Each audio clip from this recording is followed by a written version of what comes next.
So this week we're walking this way and we're taking the next step with fasting.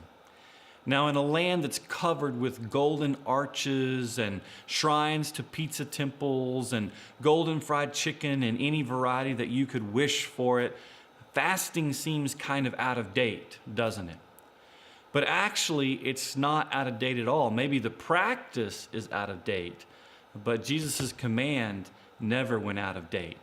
And so I want to talk to us today as we take the next step about why we fast, how we fast, and when we fast. First of all, let's look at why we fast.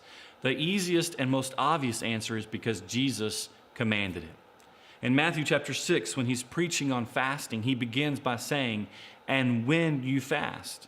He just assumes we're going to be carrying out this practice of fasting. He doesn't say if you fast, he says when you fast. In Matthew chapter 9, verses 14 through 15, some of John's disciples came to Jesus and said, "Hey, why do we and the Pharisees fast, but your disciples don't fast?" And Jesus' answer to them was, "Hey, when the bridegroom's here, you're going to have a party, but when the bridegroom's gone, you're going to fast." Now, I'm paraphrasing that, obviously, but here's what he's saying.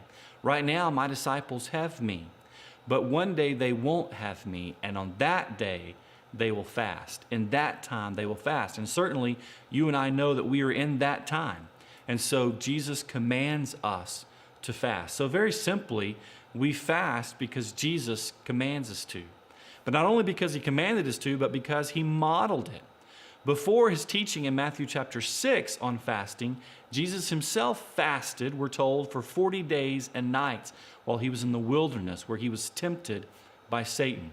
So Jesus certainly told us to fast, but he didn't just tell us to fast, he modeled that as well. So why do we fast? Jesus told us to, and he modeled it for us. When do we fast?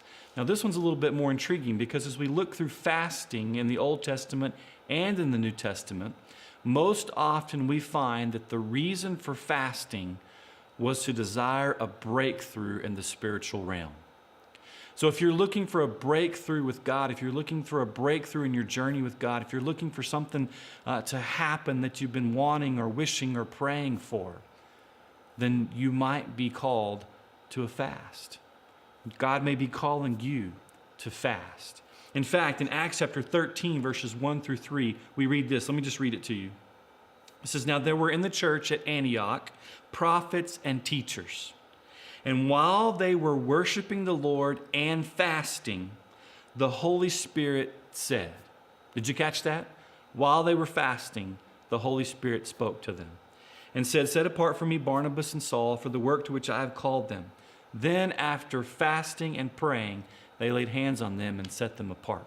You see, fasting is this time that calls us to get away from something, whether it's food or a habit that we have or something that we need to get away from, to concentrate, to focus on God. And it's in those times that he can often do a breakthrough in our lives. That's what Lent is all about. We're in this season of Lent, a 40-day period where we focus on Easter. And it's during this time we often associate giving something up, fasting.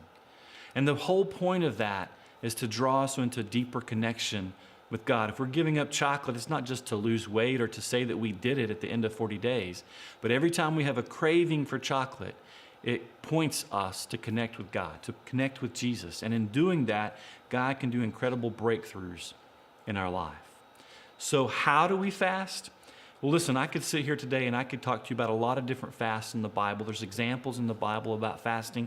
There's books that have been written on fasting. But here's what I want to leave you with. How do you fast? However God calls you to fast. If God calls you to a time of fasting, if God calls you to a season of fasting, if God calls you to give up something, then it will be very personal to you, and you will know exactly what God is calling you to do. The question is, will you be obedient to what God is calling you to do? We fast because he commanded it. He showed us how. We know that it will bring spiritual breakthroughs in our life. We have to be sensitive to what he's asking us to do. So I encourage you to take the next step. Walk this way. Maybe God's calling you to fast.